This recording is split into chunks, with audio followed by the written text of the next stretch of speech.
Alright everybody, this is Mountain Tales and River Stories, Episode 2, Part 3, Banshee. It was early October and Josiah Burke was out in the forest searching for ginseng. His sack was half full and he had well over a bushel of the stringy, twisted roots drying back at the cabin. Hopefully this batch of sang would bring him the cash to purchase several sets of traps so he could run a trap line next year. His natural business sense and mathematical mind was already calculating how much money he might be able to earn from all of the hides he hoped to harvest in the future. The prospect of being more independent only hardened his resolve to be more industrious and resourceful. He had just risen to his feet after chopping a root out of the ground and was about to inspect it when he heard a shuffling of dry leaves just over the gentle rise. It sounded like a solitary deer or bear, maybe turkeys. The sound could even have been made by the spirited scurrying of a gray squirrel or fairy diddle. He reached for his small rifle that was leaning against a nearby tree in case he got a chance for a shot. The sound grew louder and closer, and Josiah was sure he would return home with some sort of meat for the pot when he saw the shawled head of an old woman appear through the gray trees. She was walking along at a fast clip with a thick staff in one hand and a large basket in the other, seemingly talking to herself with her head bowed down to the ground. Her stooped back nearly parallel to the hillside. Hattie Stone was journeying home after being called out to help nurse a sick child back to health. She had nearly 2 miles to go before making it home. Suddenly, sensing she was not alone, she stopped in her tracks and raised up her head and looked around. A tall, slender young boy of about 14 years old was standing stock still, with a partially bulging sack at his feet and a small rifle in his hands. Staring at her in awkward silence, the boy slowly raised his right hand and kept the rifle barrel pointed to the ground. Her raspy voice snapped at him. "You drawing a bead on me, boy?" "No, ma'am." "Well, who are you?" "Josiah Burke, ma'am." "The Burkes from down past Pine Lick?" "Yes, ma'am.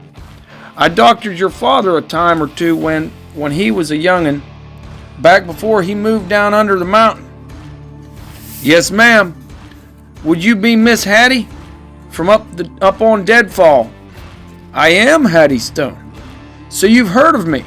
She displayed a slight grin, perhaps of pride, or of being in the presence of a handsome, well-mannered young man. "Yes, ma'am. You're the healer. Folks say you're the best healer in this country."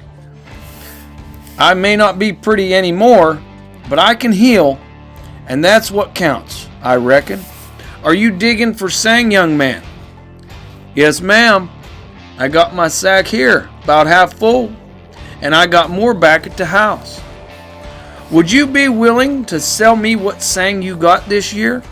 I used to dig it right often, but lately it hurts my back to bend down and dig. I use plenty of sang in my remedies." "Well, I was counting on using this year's sang to get me some traps so I can run me a trap line next year." "I've got traps. I can trade you for some sang. I've acquired many set of traps over the years. Sometimes that's how people pay me for a healing. You could give me your sang and I could give you the traps I've got. I have no need of them. I don't trap animals," said the woman, who had never been paid with a single trap in her life. "I don't know, ma'am." He vacillated a moment with indecision when she sealed the deal. "You trade me all of your sang for this season, and I will not only give you all of my traps, but I will also give you a fine shoat." "A shoat, huh? And just how many traps?" "There are at least a dozen hanging on the wall," she repeated. Josiah's quick mind calculated, and he began to think that this might just be a good deal for him. Her traps may not be new ones from the catalog, but most of what he had ever owned was used to start with. And she was offering more traps than he planned on buying and was throwing a shoat in with the bargain. All right, I'll trade. When do you want the saying? Bring it the day of the next full moon, but be sure to come before dark. That gives you another good 3 weeks or so to dig more. They parted, and he stood and watched the strange woman as she disappeared beyond the trail. He heard a fox bark, which was unusual to hear in the daylight. The evening shadows stretched long across the yard of the cabin as Josiah emerged from the wood line. Supper was nearly ready, and Omi had a mess of squirrel gravy, fried mush, and sweet milk on the table. As the family ate in relative silence, with arms occasionally reaching between the oil lamps for a second helping, the metal spoons and forks scraping the tin plates, Josiah announced that he had met Hattie Stone. Hattie Stone, said Omi. She's an old witch. You stay away from her, you hear? She said she doctored Dad once when he was little. Omi's eyes darkly toward her husband. He wasn't that little, and that's not all she done. Cuthbert cut his wife off. Omi, she must liked him because he's still a living. There's queer tales about what happened to men who kept time with her. That's enough. His arm slammed the table enough to cause the oil in the lamps to gently lap against the sides of the clear glass reservoirs like water in a wash tub. Josiah continued unperturbed. I made her a deal to trade all of my sing for a dozen traps and a shoat. She told me to bring the sing on the next full moon before dark. Omi's voice rose. You made a trade with her for traps? All of the sang? When we said you could buy traps with this year's sang money, we meant for there to be money left over. Not suspend all of it on traps. You never should have even talked to that sick old tramp. Yes, ma'am. Well, I done made the deal, and I figured since I dug the sang, it's mine to do with. Cuthbert ended the conversation. Now you listen to me, boy. You done made the deal with the woman, but don't you never make another one. You take her that sang, like you said. Get the traps and the shoat, and then you stay away from her and Deadfall Ridge. If I ever get wind of you traipsing up on those mountains, I'll tan your hide good. If you see that woman twice in your whole lifetime, it'll be enough. Another week passed, and Josiah gathered more sang when he could. Despite his parents' warnings, he was proud of himself for making the deal with the old woman without other adults to intercede for him. The fact that they were uneasy about him seeing the woman again made the trade all the sweeter. The element of danger alluded to by his parents and the cloud of suspicion that had always hung over Hattie Stone in the community made what would normally be a common trading experience into somewhat of an adventure. As it turned out, Josiah would end up seeing Hattie sooner than he had envisioned. It was 2 weeks until the next full moon, and the nights began to get chilly and cold. An early frost had already hit, and the sun would rise each morning to find a skim of ice on all the little streams and creeks, the moving water visible through the frozen translucent crust that bisected sections of the bottoms like a white ribbon. The bright image of the great golden ball would reflect and shimmer along the shiny stream beds. The Burke children had taken to heating up their rocks by the earth each night, and the barefooted, night-shirted youngsters scurried faster across the cabin floor from the fireside warmth to the ladder and the bone-chilling loft. It was just after the weather turned that Josiah's youngest sister, Ellie, fell ill. The girls had been walking through the woods from school and crossing a stream when Ellie lost her footing and was totally immersed in the icy waters. The creek was no more than a foot deep, but it was enough to soak her through, and she took the chills which then led to fever. Omi tried to treat her with sassafras tea, but to no avail. They fed her hot squirrel broth with onions, but she could not keep it down. Eventually, Omi gave in and told Cuthbert that there was nothing for it but to summon Hattie Stone, the healer. Josiah set out at daybreak with the mule and the sled. After seeing her walk, he figured she might do better to sit on his sled behind the mule than try to walk all the way. She agreed to go, and after questioning him about the girl's symptoms, she gathered willow bark, mustard, garlic, honey, catnip, dandelion root, and marigold cider.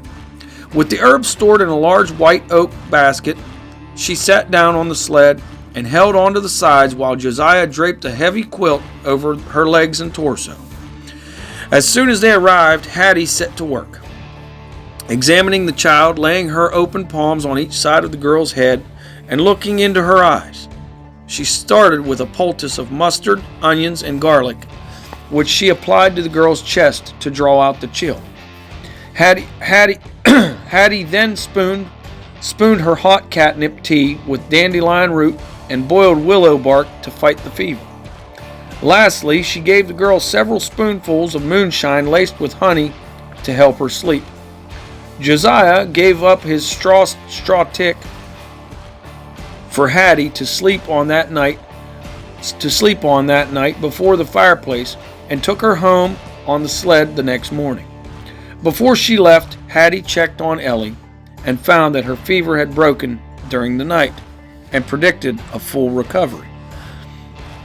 Hattie accepted a quart of corn liquor for payment, and Josiah had her back home well before dark. Finally, the day dawned that would yield to the night of the next full moon. It would also be the night of Samhain, the ancient Celtic New Year, when it was believed that the souls of the dead returned to earth and stalked the woods and fields, or even the houses of the living. No one called it Samhain anymore, though some faded remnants of Celtic culture still held in the mountains. Omi Burke always set an extra place at the table on Halloween. She called it the Dumb Supper, but did not know why or where the tradition originated. She was taught to do it as a child, so she continued to do so for no particular reason other than family tradition. Samhain was also the night when the art of Hattie Stone's ancestor, Andrew Lamy, was at its most powerful. This trait that was passed down to Hattie informed her with reasons for requesting Samhain be the day for making the trade with Josiah. If she had her way, he would be getting much more than just small animal traps for his ginseng. She would be at the pinnacle of her power when the full moon was high over the ridge, and though she told the boy to arrive before dark, she knew he would be late, which was all part of her macabre scheme to once again feel a man inside her and satisfy her lust that had been so long in remission and only recently reawakened. What was good for the father will be good for the son, she cackled, as she thought of the transformation that would take place later that night. Josiah had told her that he would haul the Seng up to her place with the mule and sled, and that he planned on leaving the house about mid-morning. Using her command of the wind, Hattie arranged for a large hollow beech to be felled by a sudden gust and fall across the wide mountain path used by Josiah with his mule and sled. She had noticed the tree as she rode the sled down to the Burke cabin and immediately decided to have it blown over at daybreak on Samhain. It was a clear, cold morning when Josiah set off with the mule and the sled loaded with his Seng bound for Hattie Stone's place. He had his rifle lashed to the sled, for he never went through the woods without it, and brought along his carbide miner's lamp and the small tin of carbide as a precaution. After all, he would not like to be caught in the dark woods on Halloween night without some sort of illumination. He smiled at the thought that all of the back-breaking work that went into collecting so much sang was now finally going to bear fruit and pay dividends. He was already spending the money in his mind on goods from the catalog, money that he would get from the furs and hides his new traps would provide. Josiah Burke was nearly a grown man, and despite the depression and hard times in general, he felt he had a bright future and might even one day see the world. He had traveled for over 2 hours when he came to the fallen tree. It so utterly blocked his path that he considered turning back. But then, this was his first real trade deal that he had engineered himself. What would people say if he reneged? A man's word was his bond, and he would never get another chance to make a first impression, especially in something as important as a big trade. For fear of sullying his reputation as a trader before it even got off of the ground, he resolved to move onward.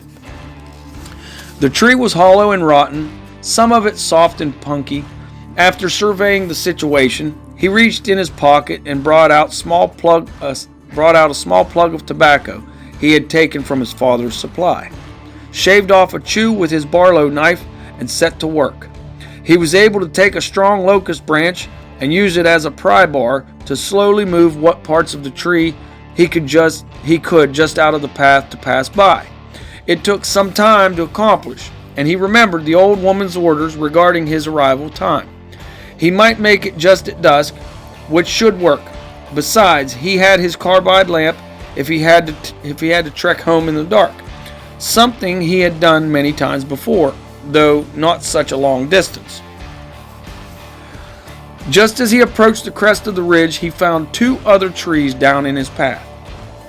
What were the odds? If he didn't know better, he would think someone didn't want him to make it to Hattie Stone's on time. By the time he removed the obstacles, the first half of the enormous moon had silently appeared over the distant ridge. Soon the woods was a maze of long blue shadows and patches of bright moonlight. The moon was high overhead when he sighted Hattie's cabin among the ancient hemlocks. As he neared the cabin, he saw movement out of the corner of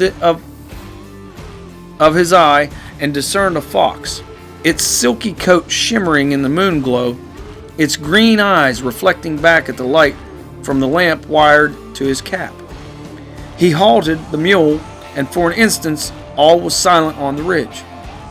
Then he heard the young woman's voice.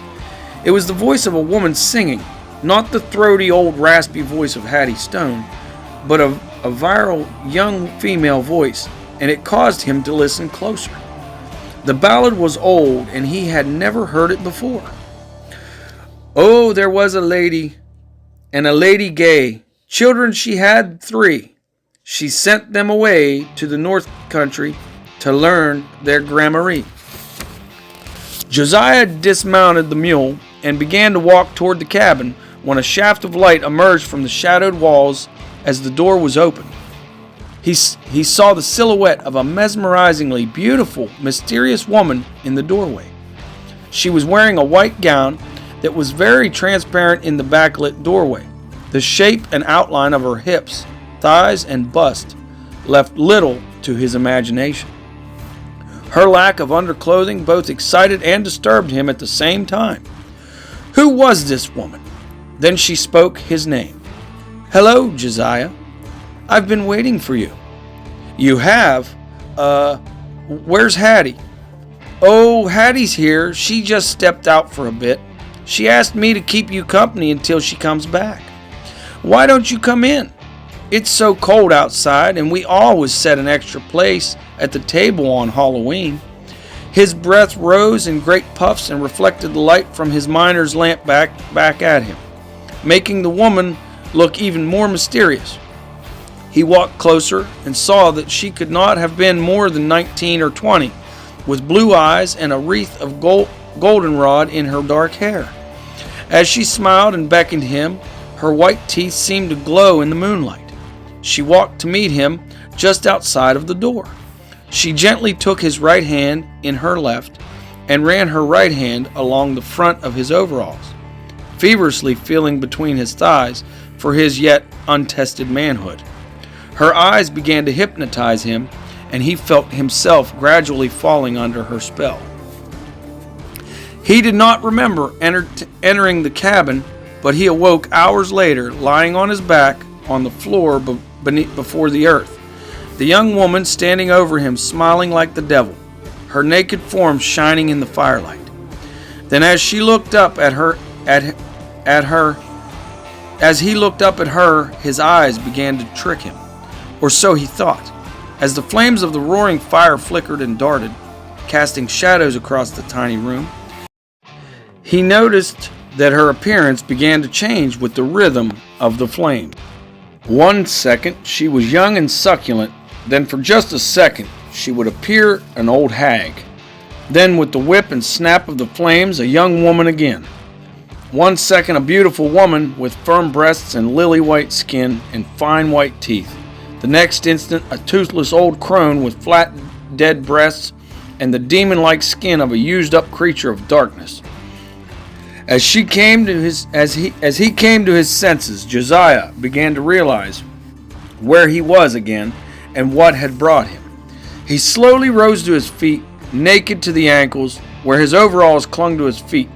He bent down and pulled up his overall jumpers and got one strapped when he suddenly saw his true surroundings for the first time. There was no beautiful young woman. Instead, he saw the naked form of Hattie Stone, cackling at him, surrounded by a host of creatures that he never could have dreamed up in a million years. There were goats huddled in the corner, standing erect and walking on their hind legs. On the shelf next to him was a coiled rattlesnake that, when it hissed at him, had only one fang.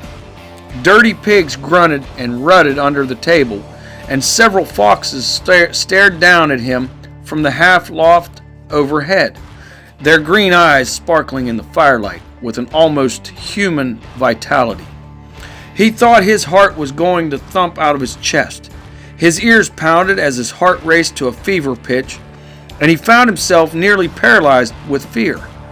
His breathing was heavy and his mind was racing. He knew he had to get out of this place and fast. This woman really was an evil witch, and no amount of healing and midwifery could atone for what she had done here tonight. Being a determined and independent survivalist, Josiah hatched an escape plan. He quickly scanned the small room and noticed an open jar of moonshine, the very one his father had given her for doctoring Ellie. He saw the old shotgun with its powder horn in the corner, and he had his tin of carbide.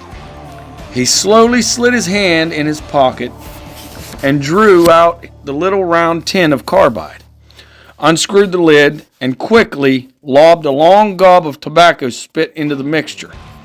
It immediately began to smoke, and he chucked it into the fireplace with his right hand and grabbed the quart jar of moonshine with his left, and threw it so hard that the glass shattered against the back of the earth. The fire whooshed up in a great loud ball of heat and flame. Josiah's ears were immediately pierced by the shrillest, most bone-chilling banshee wail he had ever heard. Hattie Stone's eyes turned blood red and glowed hotter than Satan's hoof, her ghastly mouth agape as the screams left her body like bats from a cave at sundown. Outside, the winds raged like never before, and the tall hemlocks, oaks, and beeches bent and swayed as all hell broke loose atop Deadfall Ridge. The wind gushed down the chimney and stoked the fire even more, so that it now began to spread throughout the room. The whole room seemed to shake with sound and movement. The upright goat men and dirty pigs fought and gnawed at each other and beat their cloven hooves against the hewn logs to no avail, while rabid foxes jumped from the rafters to chew and snarl on the backs of the goat men, while the goat men kicked the pigs. Smoke filled the tiny room, and the walls began to shake from the tornado winds that assaulted the walls with greater force each second. Josiah dashed to the corner and grabbed the powder horn hanging over the twin barrels of the shotgun and tossed it into the fireplace.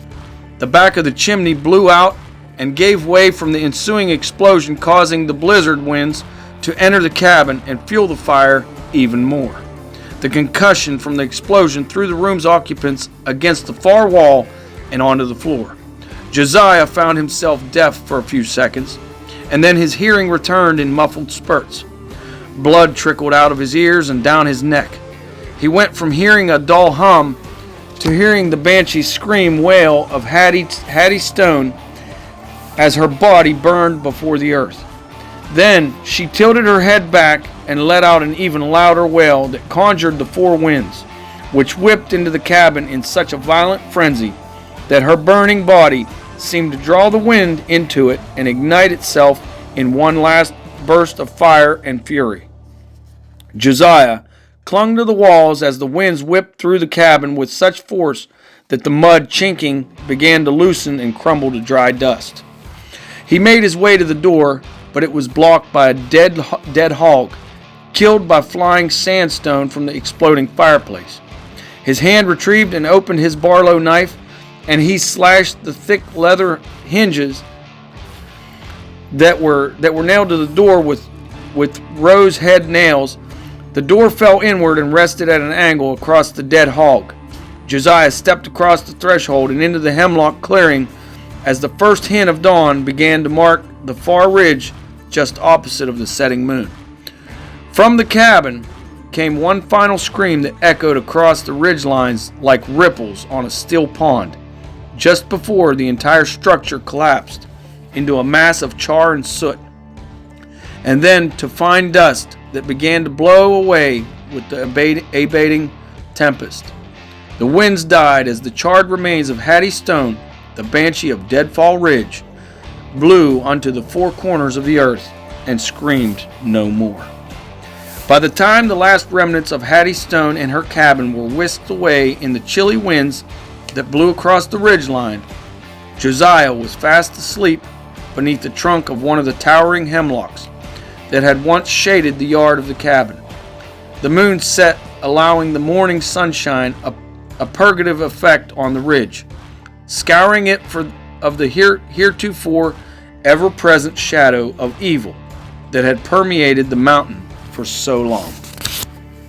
A similar change had also marked Josiah, the boy who had so lately led the mule and sled up the mountain to trade ginseng for traps, had dissipated along with the fading echoes of the banshee's scream.